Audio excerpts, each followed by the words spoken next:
आज संतोष अण्णा देशमुख यांची जी हत्या 9 डिसेंबर रोजी झालेली आहे त्याच्या संदर्भात मी आपल्या सर्वांच्या माध्यमातून महाराष्ट्राच्या जनतेला काही सांगू इच्छितो। त्याच्यामध्ये सर्व घटनाक्रम मी पहिल्यांदा महाराष्ट्राला सांगणार आहे आणि याच्यात कसे कसे पोलीस यंत्रणेचं काय काय चाललं, जेवढी मला माहिती मिळाली किंवा पोलीस यंत्रणा काय करते त्याच्या अनुषंगानुसार। पहिली घटना महाराष्ट्राला, बीड जिल्ह्याला किंवा सर्वांना असं वाटतंय की 9 डिसेंबर रोजी घडली, पण याची सुरुवात कुठं झाली असेल तर 28 मे 2024 रोजी झाली।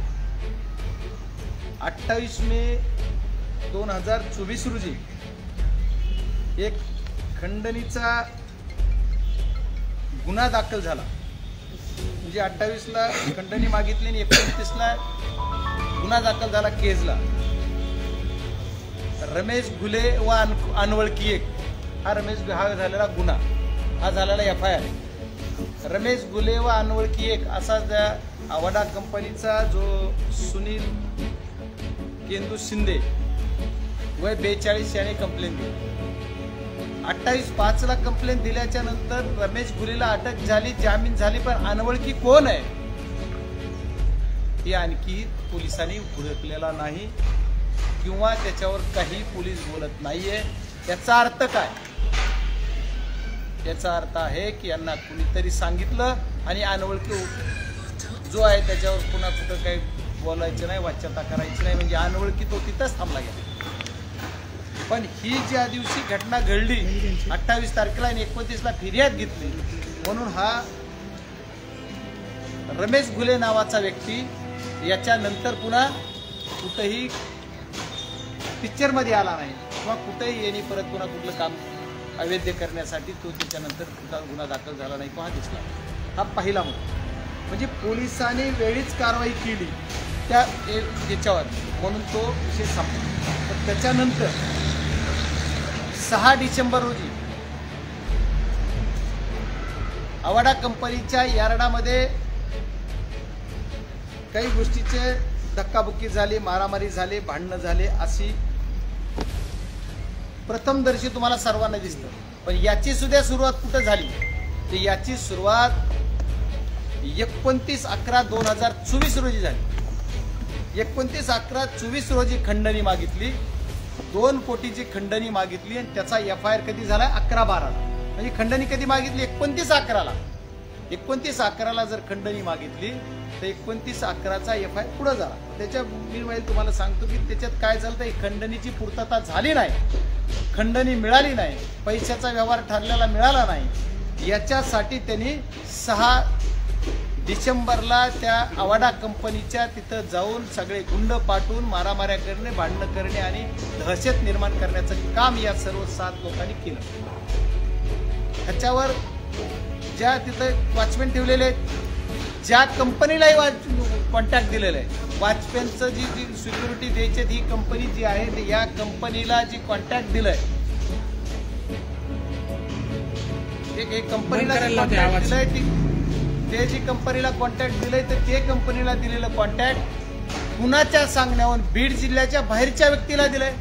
मसाजोगची ग्रामपंचायत सुद्धा कॅपेबल आहे, केज तालुक्यात सुद्धा कंपन्या आहेत जिथं केजला काम आहे तर त्याला कॉन्टॅक्ट देऊन त्यांना पैसे मिळवून ही कशासाठी हे काम केलं जात आहे ही सुद्धा कुणीतरी बघितलं पाहिजे आणि या गोष्टीचा सुद्धा आपल्याला छडा लावला पाहिजे। आणि हा कोण आहे ज्याला या कंपनीचं सिक्युरिटी पुरविण्याचं कॉन्टॅक्ट दिलंय? मग केज तालुक्यात कोणी माणूस नव्हता का? मग हा कोण आहे? हा सुद्धा तपासण्याची वेळ आहे। आणि याने कॉन्टॅक्ट देताना माणसं कोण ठेवले? पण ठीक आहे, तर त्या ज्या सिक्युरिटीसाठी राहिलेले माणसं तिथं जी काही गार्ड होते, सोनवणे नावाचे काही गार्ड आहेत, काही बरेच काही गार्ड आहेत, तर या गार्डला मारहाण केली, जातीवाचक शिव्यागाळ केली, म्हणून ती 6 तारखेला गुन्हा नोंद करण्यासाठी पोलीस स्टेशनला आले असता पोलिसांनी काय केलं, साधा नॉमिनल एक गुन्हा दाखल करून घेतला आणि नॉमिनल गुन्हा दाखल करून काय केलं, त्यांना सोडून दिलं।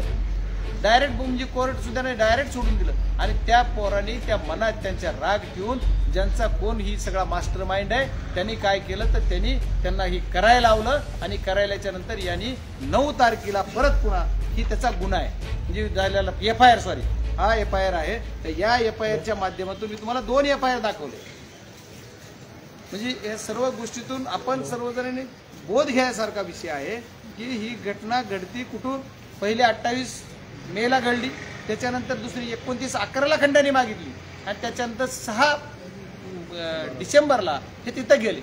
6 डिसेंबरला त्यांचं काय झालं नाही, त्यांच्या मनात राग आला. आणि हे जे कुणी आता खंडणीखोर आहेत यांचा कुणाकुणाला फोन आला मिनवाईल.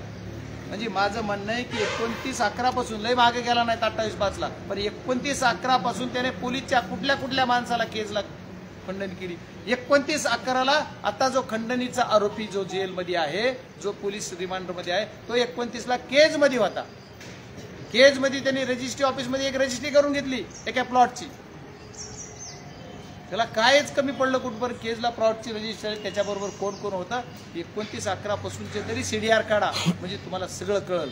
ही सर्वात महत्वाची गोष्ट आहे. 29/11 आणि 29/11ला जर खंडणी मागितली होती, शिव्या दिल्या होत्या, काय त्यांचे काय काय झालं इजी दिलं, तर मग 11-12 पर्यंत ही खंडणीचा गुन्हा जर दाखल झाला असता तर आमचा कदाचित संतोष अण्णा देशमुख यांचा खून झाला नसता, मर्डर झाला नसता. ही सर्वात बाब एवढंच नाही तर पुन्हा 6 तारखेला जी FIR दाखल केला तिथं जर खंडणी किंवा जसा मागचा गुन्हा मी सांगितलं होता झालेला जे तुमच्या त्या ह्याच्यावर गुन्ह्यावर, तर त्याच्यावर झालेला गुन्हा जिथं जी खंडणीचा गुन्हा तिथं जी एकट्यावर FIR केला त्याचा अनोळखी आरोपी सापडला नाही. त्या दिवशी जसं ऍक्शन घेतली तशी जर केज पोलिसांनी इथल्या DYSPनी महत्वाचं जर याच्यात अट्रॅसिटी दाखल करून घेतली असती तर कदाचित आमच्या देशमुख संतोष अण्णा देशमुख यांचा मर्डर झाला नसता. याला दोषी कोण तर इथले DYSP सुद्धा तेवढे दोषी असं माझं मत आहे. कारण DYSP बाकी काय करतात तुम्ही काय करत नाही. मग ही सुद्धा सर्वात महत्वाची बाब आहे. 6 तारखेला गुन्हा करून घेतला नॉमिनल. ती पोरं ही 6 तारखेला ज्यावेळेस आले त्या 6 तारखेला कुठल्या PI ने त्यांच्या बरोबर होते. तो पाटील नावाचा PI फक्त निलंबन केलंय, त्याला सहआरोपी करा म्हणतोय मी. माझी दुसरी मागणी याला सहआरोपी करा, सहआरोपी करा. पहिल्या दिवसून म्हणतोय पण पोलीस करतच नाही. मग यांचे सगळे डिटेल्स काढा, कॉल डिटेल काढा, तर कसा कशात आरोपी आहे तो कळल. या 6 डिसेंबरला झालेल्या घटनेत तो परत 9 डिसेंबरला दुपारी 3 वाजता यांचं अपहरण केलं. अपहरण केलं ते केलं, टॉर्चर करू क्रूर हत्या केली. म्हणजे त्यांना माझं म्हणणं आहे की तुम्ही फक्त 302 खुनाचा गुन्हा नोंद केला, पण यांना टॉर्चर करून मारलं, यांना क्रूर हत्या केली. याच्या पद्धतीचा गुन्हा दाखल झाला पाहिजे. टॉर्चर करू मारलं याचा गुन्हा ॲडिशनल कलम याच्यात लागलं पाहिजे, ते परत लागत नाही. ही सुद्धा माझी मागणी आज पोलीस यंत्रणेला आहे. मला टॉर्चर करून मारल्याचा झाडे झाला पाहिजे. ही जर त्या दिवशी अट्रॅसिटी झाली मग हा खंडणी ही सर्व सिक्वेन्स अशी झाली. याच्यानंतर पुढं मीडियाला विषय आला आणि 9 डिसेंबरच्या नंतर मीडियाला हे सर्व कळालं. पण याच्या अगोदरच्या 3 घटना आहेत, 4 घटना आहेत. याच्यात जर पोलीस यंत्रणेनं चांगल्या पद्धतीने काम केलं असतं तर ही वेळ आली नसती असं मला वाटतंय. एवढंच नाही तर ही घटना घडली 3:30 वाजता. 3:30 वाजल्यापासून 4 वाजता धनंजय देशमुख पोलीस स्टेशनला गेले. माझ्या भावाला किडनॅपिंग केलेलं आहे आणि ह्याचं किडनॅपिंग झालं, ह्याला केलं कुणीतरी म्हणतात. ह्याच्या वेळेस जवळजवळ 30-32 फोन त्या विष्णू चाटे नावाच्या आरोपीचे आले आणि त्यांनी जवळपास ती फोन इकून एकाला दोघात झाले संभाषण. तुझा भाऊ 2 मिनिटात येईल, पोलीस यंत्रणा सांगते तुझा भाऊ 2 मिनिटात येणार आहे, 4 मिनिटात येणार आहे. 6 वाजले तरी येत नाही. 6:30 वाजता त्यांना कळाले की दैठण्याला बॉडी सापडली. पोलीसलाच कशी कळाली दैठण्याला बॉडी येऊन, हा सुद्धा माझा संशय. म्हणजे या पोलीस यंत्रणेतला याच्यातला कोण सामील आहे त्याच्यात? पोलीस यंत्रणा कुठल्या कशानं मार्गावर त्याच्या होती? मग पोलीस यंत्रणेलाच कळालं. बरं पोलीस यंत्रणा कळालं ते कळालं, पोलिसनी मग त्याच्यानंतर बॉडी तिथं टाकून गाडी पुढे गेली म्हणतात. मग त्या गाडीचा पाठलाग करायला इथले PI गेले असं म्हणतात. ठीक आहे गेले, पण ती जी बॉडी घेऊन येताना ही पोलीस स्टेशनला जी लोक बसले होते मस्साजोग 4 इकडे तिकडे हुडकून सगळे 100-50 लोक होते, तर त्या लोकांना सांगितलं गेलं की आता इथं भेटला यांना. म्हणजे त्यावेळेस बॉडी बोलले नाही, पण बॉडी ज्यावेळेस गाडीत टाकली पोलीसच्या जिम्मेदारीने सांगतोय. बॉडी ज्यावेळेस गाडीत टाकली ती गाडी गेल्याच्या नंतर त्याचा मार्ग आहे दैठणा पाटीवरून परत पुन्हा तुम्हाला कापरेवाडीच्या नंतर केवडच्या नंतर चिंचोली माळीहून केज. पण चिंचोली माळीच्या फाट्यावर आले, फाट्यावरून गाडी राईटला गावळवली. बॉडी गाडीत असताना गाडी राईटला का वळवली याचं उत्तर त्या गाडीत असणारे जी कर्मचारी आहेत, जे अधिकारी त्याने दिलं पाहिजे. आणि जेव्हा कळालं की आपल्या पाठीमागे गाडी आहे दुसरी, की त्याच्यानंतर त्या गाडीला यू टर्न घेतला आणि केजच्या हॉस्पिटलला बॉडी आणली. मग याच्यात पोलीसवर संशय घ्यायसारखा स्कोप आहे का नाही तुम्ही सांगा. मग पोलिसनी कळमकड का नेली? कळमला पीएम करायचं होता. कळमच्या रस्त्याने का वळवली ही सुद्धा महाराष्ट्रातल्या जनतेला कळायला पाहिजे. आणि त्याच्यानंतर यू टर्न घेऊन केजच्या पोलीस दवाखान्यात ती बॉडी आहे. या सर्व घटना पोलिसावर जे असणाऱ्या यंत्रणेवर संशय घ्यायसारख्या आहेत. आणि याच्यामुळे मी तुम्हाला सर्वांना सांगतो, ही पोलीस यंत्रणा जी होती ती जो कुणी महाजन नावाच्या एक अधिकाऱ्याने 2 आरोपी पहिल्यांदा पकडले गेले आणि त्यांचं असं म्हणणं आहे की बाकीचे मोबाईल त्या गाडीत ठेवून पळून गेले. मला स्वतःला बोलले, जर पोलीस यंत्रणा असं सांगते की पोलिसांनी एका गाडीमध्ये मोबाईल ठेवले आणि ते दुसऱ्या दिशेला गेले म्हणून आम्हाला त्यांचं लोकेशन काढणं अवघड गेलं, मग पोलिसाला मोबाईल सापडले का नाही पोलिसला मोबाईल? मग पोलिसनी ते मोबाईल मधलं रेकॉर्ड काढून काय काय त्यांनी केले, कुणाकुणाला फोन केले, त्यांनी कुणाला केले, इंटर कनेक्शन का जुळवलं नाही, हा सर्वात महत्वाचा विषय. आणि परत त्याच्यानंतर 3रा आरोपी त्यांनी अटक केला बालेवाडीमधून. मी पहिल्या बाईटला 9 तारखेला संध्याकाळी 7:10 मी आपल्या चॅनलला सर्वांना बोललो. त्या दिवशी सांगितलं होतं की हा आरोपी जो आहे याचं कनेक्शन कुठं धाराशिव मार्गे पुण्याला लागते का बघा, कारण मला बोलण्यामागे काहीतरी लॉजिक होतं. पण त्याच्यावर कोणी सिरियस घेतलं नाही. आज याच्यावर जेव्हा म्हणतात की धाराशिवच्या मार्गेच तो पुण्याला सगळे आरोपी पुण्यात सापडतात, मग याचं काय लॉजिक आहे? खंडणीतला आरोपी पुण्याला सरेंडर होतो, तो म्हणतो मी इकडे गेलो तिकडे गेलो. मी त्याची कहाणी पण सांगितली, तो कसा कसा कुठं गेला. मग तो ज्या दिवशी बाईट दिले 12:30 वाजता काहीतरी मीडियाला 31 तारखेला, तर त्या दिवशी बाईट दिल्याच्या नंतर तो बाईट देताना होता कुणाच्या इथं होता? त्याला या आरोपीला, खंडणीतला आरोपी ज्या दिवशी याच्यावर गुन्हा झाला 11 तारखेला गुन्हा नोंद झाला. 11 तारखेच्या नंतर मी परत एकदा मीडियाला बोललो होतो, आज मी परत सांगतो रिपीट, की 12 तारखेला पोलिसांची त्याची या जिल्ह्याचे पालकमंत्री माजी त्यांच्या बंगल्यावर त्यांच्या ऑफिसला पोलिसांची त्यांची भेट झाली. मग पोलिसाला मध्ये बसून तो तिथून निघून गेला.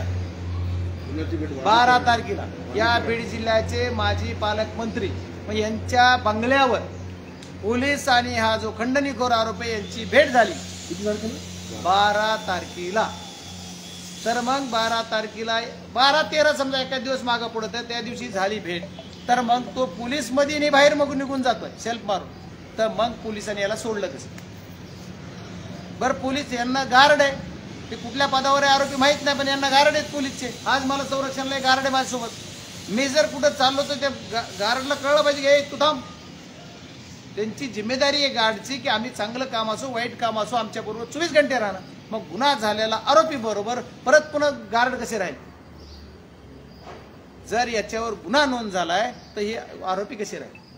आणि हे मग ह्याचे फिरत कुठं नागपूरला गेले, कोणी म्हणलं नागपूरला होते, नागपूरला गेले, पचपंडी झालं, कुठं इथून झालं, दिंडोरी झालं, दिंडोरीहून पुणे आले, कुठं गोव्याला गेले, गोव्याहून कर्नाटक आले, कर्नाटकचं समर्थाचं दर्शन, तिथून पुण्याच्या घरात कुणाच्या थांबले. मग माझं म्हणणं असं आहे की हे जे आरोपी आहेत ते समजा खंडणीतल्या आरोपीवर अगोदर बोलू आपण. 11 तारखेला गुन्हा झालाय, खरं तर यांनी गडवीला मागच पण FIR झाला 11 तारखेला. तेव्हापासून यांना कुणी मदत केली.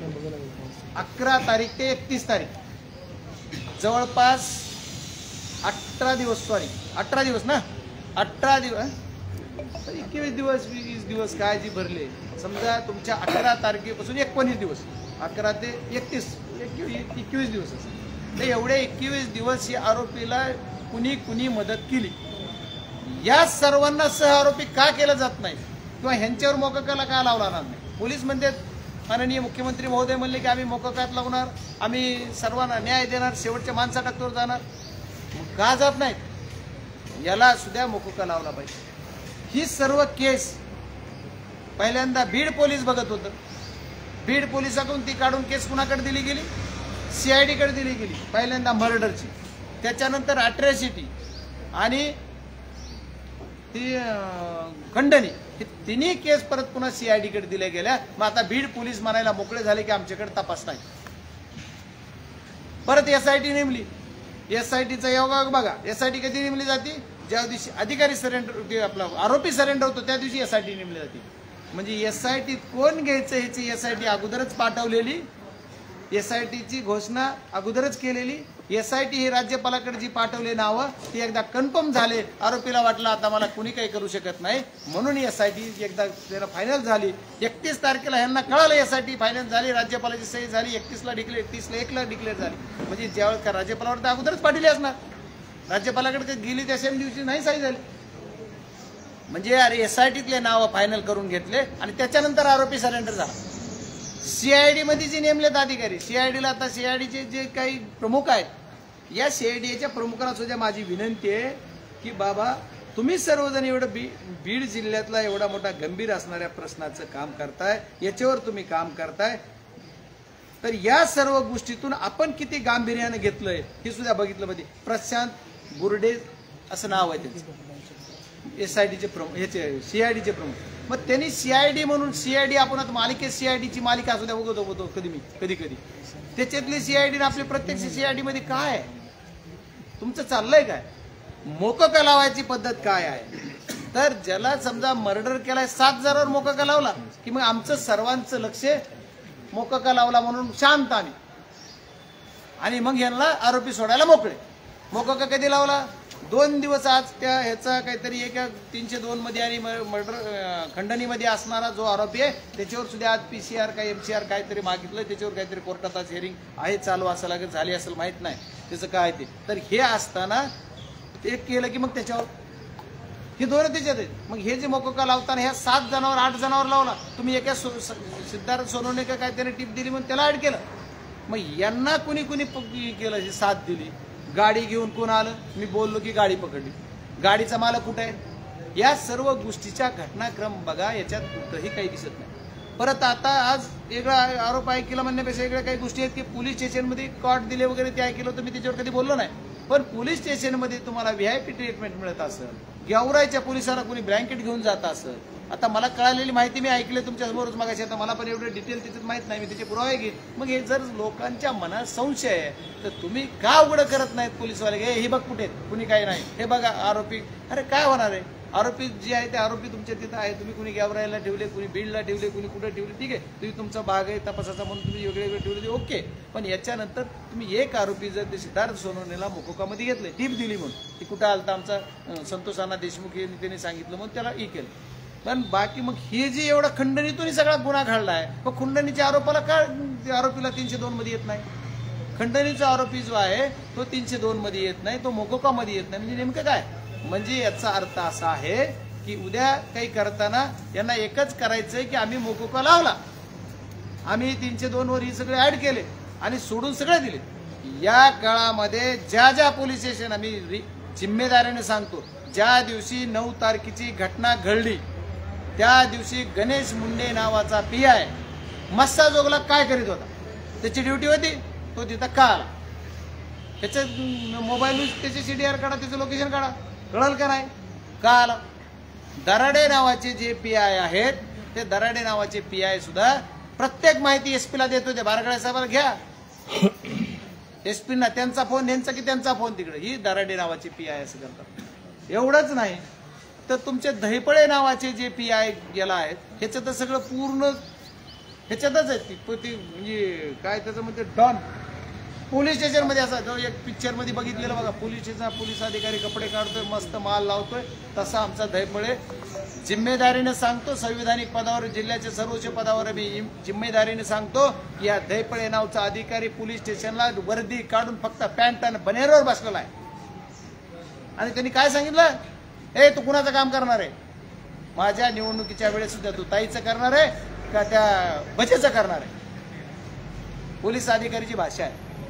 त्याचे सर्वांचे गोष्टी सुद्धा त्यांनी बसलाय का नाही त्यावेळेचं आता कुठे जितक्या दिवसाचा मिळेल का नाही माहित नाही, पण तसं जर बघितलं तर कळलं. मग हे जी आणि भांगर आता जी इथं गेवराईला जी प्रकार करता येते, मग हे सगळे अधिकारी त्यांचे सर्वांचे CDR काढा. तुम्ही फक्त पाटला निलंबन केलं, आमचं लक्ष दुसरीकडे नेलं, दिला पाटील सोडून.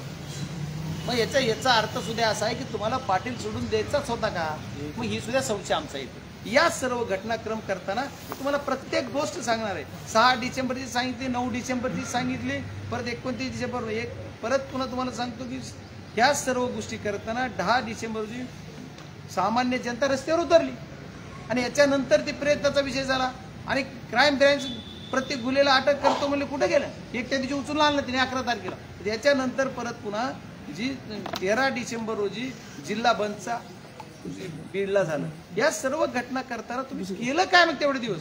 13 डिसेंबर CID कडे तपास दिला 13 तारखेला, हे पण आपल्याला सर्वांना सांगितलं. या सर्व गोष्टी करताना परत विष्णू चाटेला राष्ट्रवादीच्या पदावरून हकाललं. किती तारखेला? 14 डिसेंबर. वारे अजब तुझा कारभार. 9 तारखेला गुन्हा होतोय खंडणीचा आणि मर्डर आमचा 9 तारखेला होतोय. त्याचं काम वर्षानुवर्ष तो करतोय. 9 तारखेपासून 14 तारखेपर्यंत काय करत होता पक्ष? जिल्हाध्यक्ष झोपीत होते त्यावेळेस. मग काय त्या दिवशी अकालपडी गेली नाही? ज्या दिवशी झालं त्या दिवशीच करायची, जर खरंच करायची होती तुम्हाला तर. मग याचा अर्थ याचं कनेक्शन नाहीये कसं म्हणता येत आहे? मग हा आरोपी काय सांगत होता? माझा कोण मावस भाऊ, माझा कोण आत्ते भाऊ, काय असल्या सगळ्या गोष्टी करत असताना आणि 18 डिसेंबरला हा आरोपी अटक झाला असं दाखवलंय आणि त्या आरोपीचा मोबाईल सापडत नाही. कुठेतरी मीडियातून वाचलं मी, तो ऐकलं की त्याने मोबाईल कुठं नाशिकला टाकले. अरे कस्टडीमध्ये असलेला आरोपी बोलत नसतो का? PCR कशाला घेता मग तुम्ही? 24 दिवसाची PCR घेताना काहीच करत नाही. अशा पद्धतीची ही परत 21 डिसेंबरला आपण बघा जिल्ह्याचा क्रम कसा. 21 डिसेंबरला SP ची बदली केली. परत आता नवीन SP आले. आम्हाला वाटलं खूप चांगले SP आहेत, मी त्यांना भेटलो पण एकदा. 21 डिसेंबरला परत इथं आम्ही भेटायला पण आलो. त्या दिवशीच मी आदरणीय पवार साहेब यायचं म्हणले, पवार साहेबांना आम्ही घेऊन आलो, परभणीला गेलो, इथेही घेऊन आलो आणि त्याच्यानंतर देशाचे सर्वोच्च आमचे नेते ते आदरणीय पवार साहेब आले आणि परत पुन्हा या महाराष्ट्राचे उपमुख्यमंत्री त्याच दिवशी येऊन गेले. या सर्व गोष्टीचं सुद्धा सांगितलं की यांच्या कार्यक्रमामध्ये सुद्धा काही आरोपी तिथंच होते की आम्ही आलो तरी होते, कुणी आलं तरी काय करायला, कोण काय घडायला याच्यासाठी आरोपी तिथं होते. मग त्यावेळेस यंत्रणा काय करत होती हा सुद्धा महत्वाचा विषय. परत 18 डिसेंबरला आम्ही मोर्चा काढला सर्व पक्षी. 28 डिसेंबरला त्या मोर्चामध्ये सगळे एवढे पोटतिडकीने बोलले तरी काहीच नाही. 31 डिसेंबरला हा आरोपी सरेंडर झाला. ज्यावेळेस सगळी घटनाक्रम घडल्याच्या नंतर 4 जानेवारीला ही दोघं आरोपी पकडले. आणखी एक आरोपी फरारच आहे. आणखी एक आरोपी सापडत नाही पोलिसाला. मग CID हुडकीत नाही, SIT हुडकीत नाही, का आपला पोलीस यंत्रणा हुडकीत नाही. मग या सर्व गोष्टी काही होणार नाही. या सर्व गोष्टीची आपल्याला परत पुन्हा 6 जानेवारीला यांनी पवार साहेबांनी मुख्यमंत्री फडणवीस यांना पत्र दिलंय. त्याच्यावर सगळं गांभीर्यानं बघा. याच्यावर कुणी राजीनामा मागितला, कुणी काय केलं. आम्ही सर्वजण राज्यपालाकडे सुद्धा याला गेलो 6 जानेवारीला आणि सांगितलं राज्यपाल महोदयांना की या सर्व गुन्हा जेवढे आरोपी आहेत त्यांना अटक झाली पाहिजे, त्यांना फाशी झाली पाहिजे. 7 जानेवारी देशमुख कुटुंबाची आणि मुख्यमंत्रीची भेट झाली. 7 जानेवारी ते आज जवळपास 14 जानेवारी 13 ना 8 दिवस झालं. 8 दिवसात मुख्यमंत्री महोदय तुम्ही काय करते तुमची यंत्रणा? तुम्ही शब्द देताय देशमुख कुटुंब तुमच्या सर्वांवर भरोसा देत आहे आणि भरोसा टाकून देशमुख कुटुंब काय करताय तर तुम्हाला सर्वांना न्याय मागतंय तरी तुम्ही न्याय देत नाहीत. असं कशामुळं? काय कारण? मग सगळेजण जेवढे आमच्याकडे येऊन इथं जेवढे बोलतायत, जेवढे सगळे म्हणतायत, त्या सर्वांना माझी विनंती आहे की तुम्ही या सर्व गोष्टीचा घटनाक्रम बघून तुमच्या मायबाप सरकारमधल्या सर्व मंत्री असेल, मुख्यमंत्री असतील, आज गृहमंत्री आणि मुख्यमंत्री एकाकडे, त्यांना सांगा आणि आम्हाला न्याय मिळवून द्या. हे मग देशमुख कुटुंब भयभीत झालं. त्यांना असं वाटायला लागलं धनंजयचं. आज मी जे आत्ता मी बोललो मगाशी बोलताना तर त्यांनी असं हे सांगितलं गेलं देशमुख कुटुंबानं की बाबा हे सर्व घटना करताना आम्हाला असं वाटलं गेलं की आमच्यावर काहीतरी आघात होईल, आम्हाला कुणीतरी मारेल, आम्हाला कुणीतरी काहीतरी करेल, त्याची भीती त्यांना का वाटते? त्याचं कारण असं आहे काल जी मोका लावला त्याच्यामध्ये खंडणीतल्या आरोपीला घेतलं नाही आणि हाच प्रकार त्यांनी न घेतल्यामुळं देशमुख कुटुंब भयभीत झालं. मग देशमुख कुटुंब भयभीत झालं की देशमुखचं जो धनंजय देशमुख यांनी काल तुमच्या मीडियाला माध्यमाशी बोलला आणि सांगितलं की मी उद्याच्याला मोबाईल टावरवरून मला स्वतःला संपून घेतो, नाहीतरी असं ही बाहेर आली की मला मारणार आहे. इतकी भीती जर एखाद्याला वाटणं, एवढी दहशत बीड जिल्ह्यात असणं किती वाईट आहे. आणि ही दहशत संपवायचं का मुख्यमंत्र्यांचं होतं, पण ते कोणी केलं नाही. या सर्व घटनाक्रमातून गावकऱ्यांनी सुद्धा सांगितलं की धनंजय देशमुख यांचा जर समजा हे होत नसेल, समाधान होत नसेल, मग आमच्या याच्यावर जर ही मिळत नसेल तर काय करणार परत पुन्हा. याच्यासाठी सुद्धा सर्व गोष्टी आपल्याला बघणं गरजेचं होतं. पण या गोष्टीकडे सुद्धा तुम्ही पोलीस यंत्रणेनं काय बघितलं, मी तिथं आलो की धनंजयला सांगायला तुम्ही सर्व माध्यमाचे लोक होता, मी आलो त्यावेळेस होता ना तुम्ही सगळे, तर असताना मी तिथं तुम्हाला भेटलो, त्याला भेटायसाठी अर्धा तास थांबलो, तो भेटला नाही मला. मी पोलिसला विचारलं की धनंजय आहे कुठं, त्यांनी काय उत्तर दिलं मला, आपल्या माध्यमानं कुणीतरी रेकॉर्ड केलं असेल, काय उत्तर दिलं की ही धनंजय घरात आहे, आमचं संरक्षण आहे. मी त्यांना काय बोललो की बाबा उद्याच्याला त्याच्या जीवाला काही झालं किंवा बरं वाईट यंत्रणा जबाबदार राहील म्हणून मी बोललो. आणि मला एसपीना फोन लावला, एसपी साहेब म्हणले मी बीडमध्ये तुम्हाला 1ला भेटतो. मी फार पुढे गेलो, एसपीना भेटायसाठी बीडला गेलो, तर एसपी परत इकडे आलेले. ते म्हणले मी नाही, आता मी मसाजोगला आलो होतो, तर ते बीडला गेले. म्हणजे माझी एसपीचं मला भेटायचं होतं की या सगळ्या प्रकरणात, पण एसपी भेटले नाही. मी या सर्व गोष्टी करताना धनंजयला जी वाटलं स्वतः की आपण बाहेर ही आल्यानंतर आम्हाला मारील, सगळ्याला करेल, त्याच्यापेक्षा आपण आत्महत्या करावी. पण मी धनंजयला सांगतो, सगळ्यांना सांगतो की धनंजयनं शांत, तिनं त्याला आता सांगून आलं की तू शांततेने घे, तुझा जीव आम्हाला महत्त्वाचा आहे. आता एक आमचा बंधव गेला ती गेला, दुसऱ्या तू पूर्ण काळजी घे असं म्हणणं आहे. मी तुम्हाला सर्वांना सांगितलेलं हे प्रकरण जे निगडीत विषय जरी नसला तरी 29 तारखेला हा आरोपी इथं होता, त्याची रजिस्ट्रीची कॉपी आहे माझ्याकडे. 29 तारखेला केज ऑफिसला रजिस्ट्री झाली. आणि बघा किती गमतीचा प्रकार आहे, ही 29 तारखेला रजिस्ट्री झाली, 29 डिसेंबरला इथं रजिस्ट्री, इथं प्लॉट घेतलाय त्या आरोपीने, ज्या खंडणीतला आरोपी जो मध्ये त्याला कराड वाल्मिक कराड यांनी रजिस्ट्री 29 तारखेला घेतली, केज मध्ये जागा घेतली. 29 डिसेंबर आता 29 नोव्हेंबर 24ला ही रजिस्ट्रीची कॉपी आहे. आणि त्याच्या अगोदरच आमच्या केज कार्यालयाचा कारभार बघा, 28 तारखेला त्यांनी एनओसी देऊन टाकली.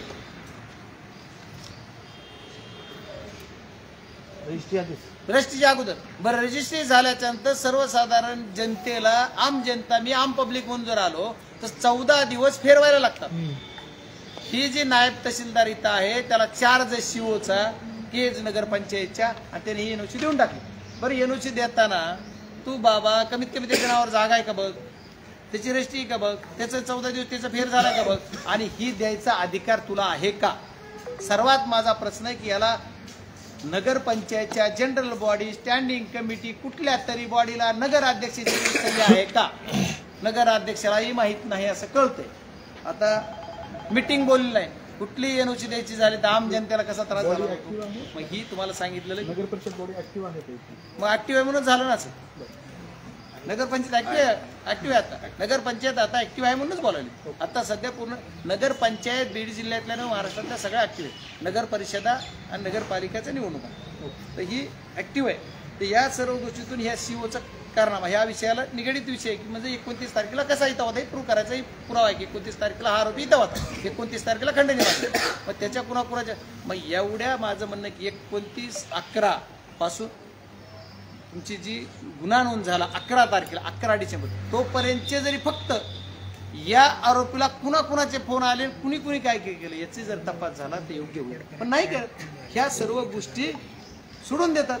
त्याच्यानंतर माझं म्हणणं आहे की ह्यांनी जे तपासले लोक, आरोपी जोपर्यंत सरेंडर होत नाही तोपर्यंत जे लोक तपासले, बघा जिम्मेदारीने माझी विनंती आहे, जे लोक तपासले असतील त्याची यादी एकदा CIDनं डिक्लेअर केली पाहिजे ना, आम्ही यांना तपासलं. जर बजरंग सोनवणेला तुम्ही तपासलंय तर बजरंग सोनवणेचं त्या आरोपीचं काय नातं आहे हे एकदा कळू द्या जगाला. बीड जिल्ह्यातल्या महाराष्ट्रातल्या लोकांना कळायला पाहिजे ही माणूस आम्ही तपासला, हे का तपासला, ह्याचं काय नातं आहे, उद्या उघडं काय नातं आहे यांचं व्हायला पाहिजे का नाही. असं कळतंय की त्याच्यातल्या काही आरोपीला ह्यांनी पैसे पाठवलेत अकाउंटवर. जर पैसे आरोपीला पाठवलेत तर मग त्यांचं काय नातं होतं म्हणून पैसे पाठवलेत, आणि जर पाठवले तर मग हे सुद्धा हे सगळे ह्याच्यात काय काय आहे याचं सगळं कळलं पाहिजे. या सर्व गोष्टीचा सुद्धा सर्वात महत्त्वाची गरजेचा विषय ते केला जात नाही. मला सर्वांना एक विनंती सांगायची, गुन्ह्याचा तपशील जो सादर करायचा आहे हा सादर केलेला हा जो तपशील आहे याच्यामध्ये आणखी काही गोष्टी वेगळ्या आहेत. याच्या पलीकडे जाऊन सुद्धा जी तपासातली लोकांची यादी आहे हे सगळे लोक तपासून डिक्लेअर केले पाहिजे, ती जी माझी मागणी आहे. त्याच पद्धतीने ज्या ज्या यांना मदत केली ते सुद्धा लोक तपासले पाहिजे, त्यांना सुद्धा बोललं पाहिजे. तसं होत नाही.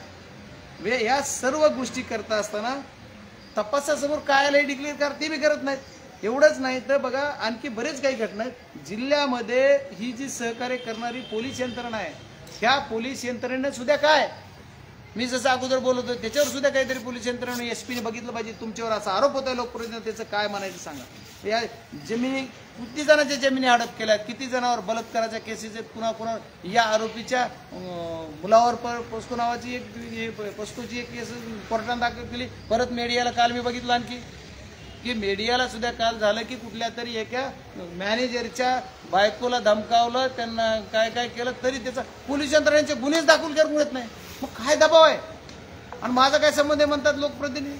अरे तुमचा संबंध आहे, तुम्ही हे म्हणून ते येत नाही असं.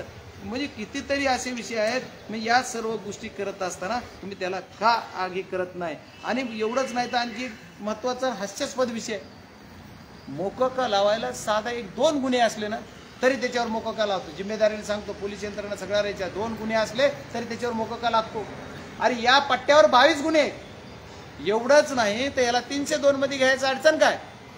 या आमच्या कैलासवासी संतोष देशमुख यांच्या पत्नीच्या जबाबामध्ये आहे की असं संतोष बोलला गेला त्यांच्या पत्नीला, आमच्या भगिनीला, की माझ्या जीवाला ह्या आरोपीपासून, खंडणीतल्या आरोपीपासून धोका आहे असं बोललाय. तेवढंच नाही तर त्या धनंजय देशमुखचा जॉब झाला, त्याच्यात त्याने सांगितलंय की माझ्या भावाने मला सांगितलं होतं. ती कधी सांगितलं? त्याच दिवशी. ते जॉब मला आता आज कळालाय, मला माहित नव्हतं.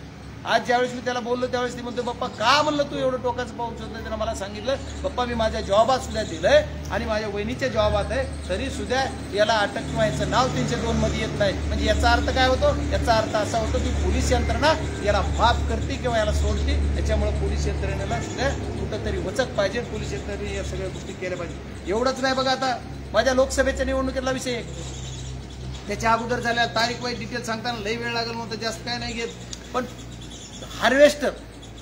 हार्वेस्टरला शासनानं अनुदान देणार, सबसिडी असा केंद्र शासनाने GR काढला. महाराष्ट्र शासनाचा हिस्सा आणि केंद्र शासनाचा हिस्सा असं करून देणार. त्यावेळेस तत्कालीन कृषी मंत्री आपल्या जिल्ह्याचेच होते आणि त्यांनी असं ठरलं. त्यांनी मीडियाला बघतोय, मी सगळ्या बाईट बघतोय, मला एवढे पैशाला फसवलं वगैरे. आज लोक म्हणतात ग्रँड हॉटेल जे आहे आमच्या राष्ट्रवादी भवनच्या समोरचं, काय नाव आहे त्याचं, येस ग्रँड, तर त्या हॉटेलला यांचा मुक्काम होता.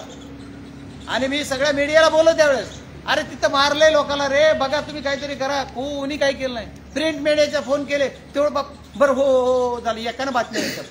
तिथं जे हार्वेस्टर मालक आले होते निवडणुकीमध्ये पैसे मागायला आले तर त्यांना सुद्धा मारून हाकलून दिलं. त्यांचा गुन्हा सुद्धा पोलीस स्टेशनला नोंद झाला नाही. फिर्याद नाही, दात नाही, मीडिया दाखवत नाही, प्रिंट मीडिया लिहित नाही. मग कुठं लोकशाही ठेवली आणि कुठं कायदा आमच्या जिल्ह्यात ठेवलाय. त्याच्यासाठी हे लोक आता परत आणखी आक्रमक झालेत आणि पंढरपूरला गुन्हा दाखल करायला घेतला. तिथल्या PIला सुद्धा तुमच्या सर्वांच्या माध्यमातून मी विनंती करतोय, PI साहेब हे बरं नाही, तुम्ही गुन्हा दाखल करून घेतला पाहिजे.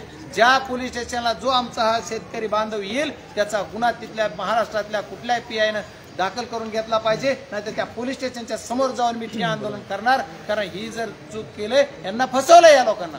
8-8 लाख रुपये घेतलेत. त्यांनी सांगितलं 140 लोकांची यादी, ती यादी माझ्याकडे आलेली आहे. 140 लोकांची यादी, प्रति 8 लाख म्हणलं तर 11,20,00,000 रुपये त्या खंडणीखोर आरोपींनी घेतलेले आहेत. मग याच्यावर गुन्हा होत नाही.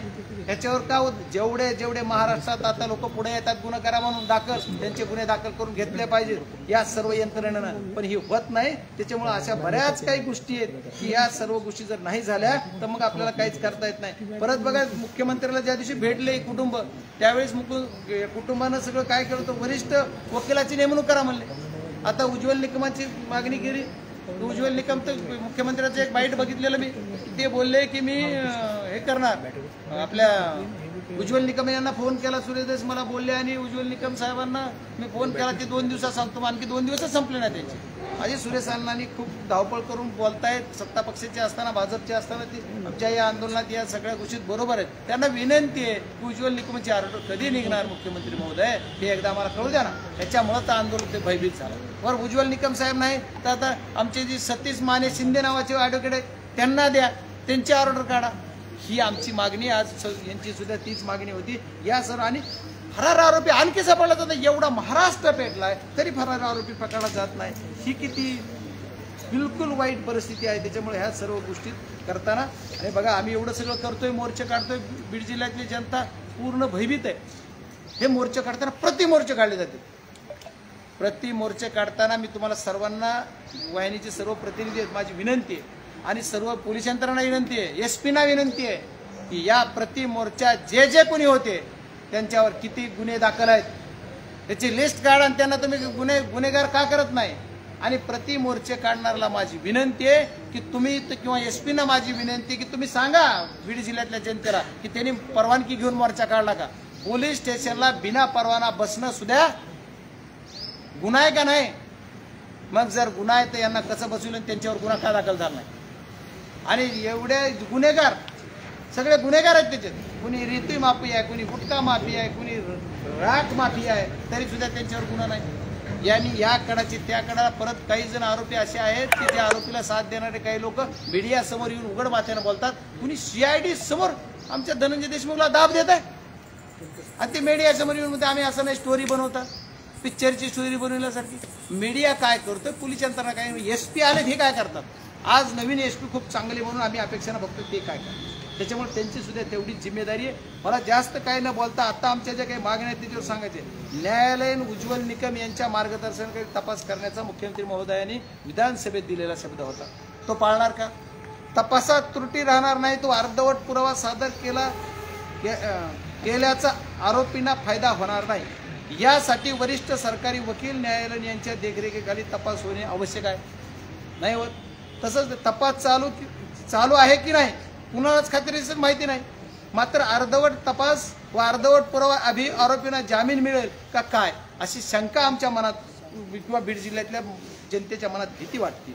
आरोपीवर तर गुन्हे दाखल करून घेतले जात नाही, ही आता जी सांगितलं मी तसंच। आरोपीच्या समर्थनात हे सर्व संघटित गुन्हेगार आहेत, हे सगळे ह्या संघटित गुन्हेगार त्यांच्यावर प्रतिमोर्चा आमच्यावर काढतात, त्यांच्यावर सुद्धा बघितलं पाहिजे। याच्यात काही चांगली लोक असतील, समाज माध्यमावर काही लोक आरोपीच्या दहशतीचा प्रचार करतायत, समाज माध्यमावर काही सोशल मीडियावर टाकतात आमचा बाप तो बाप रहेगा, आमचा हा बाहेर आला। आता एक पोस्ट आहे बघा, आता एक पोस्ट आली काहीतरी ही ज्यावेळेस काहीतरी ही येणार बाहेर येणार त्यावेळेस असाच धमाका होणार, कोण होतं का नाही वाचायचं वरी, अण्णा जेव्हा बाहेर येणार आल्यास असाच धमाका बरक असणार बघा।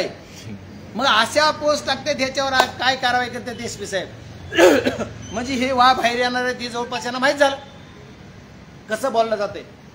म्हणजे यांना सर्व आरोपीला आरोपीला मदत करायची का सहकार्य करायची का अशा सर्व गोष्टीचा मला शंका येते। राजकीय दबावामुळे गुन्हेगाराला संरक्षण मिळत असल्याचा जनभावनाची तयार झाली। जनभावना अशी झाली की राजकीय आरोप असणं यांना जे खंडणी व खुनाचा गुन्हा नोंद करण्यात आला आहे, परंतु स्वर्गीय संतोष देशमुख यांचे जबरदस्तीने अपहरण केल्याचा गुन्हा मी मागायची जबरदस्तीने अपहरण केलं त्याचा गुन्हा दाखल केला पाहिजे। ठीक आहे तुम्ही खुनाचा केला पण ह्याचा सुद्धा जबरदस्तीने केल्याचा गुन्हा दाखल झाला पाहिजे। सर्वांचे सर्व मोबाईल अजून पोलिसांच्या हस्तगत करण्यात पोलीस काय करतात, नाही मोबाईल सापडला CDR काढा नाही करतात। आवादा कंपनीने या परिवसूल करण्यात आलेली खंडणीची रक्कम कुणी घेतली, खंडणी जर घेतली म्हणते आवादा कंपनी दिली मग कुणाला मिळाली ह्याचा सुद्धा खोलात गेलं पाहिजे। एवढंच नाही तर O2 पॉवर आणि रेणू पॉवर या कंपन्यांचे सुद्धा आरोप झालेले, कारण त्यांचा जो O2 पॉवर आणि रेणू पॉवर सुद्धा जिल्ह्यात काम करते विंडमिलच्या, अशा बऱ्याच गोष्टी आहेत याच्यामध्ये। या सर्व गोष्टी संतोषला मानसिक छळ करून टॉर्चर करून मारलं, मी पहिल्या क्षणापासून माझा शब्द आहे टॉर्चर करून मारलं, हे कुणीच करत नाही।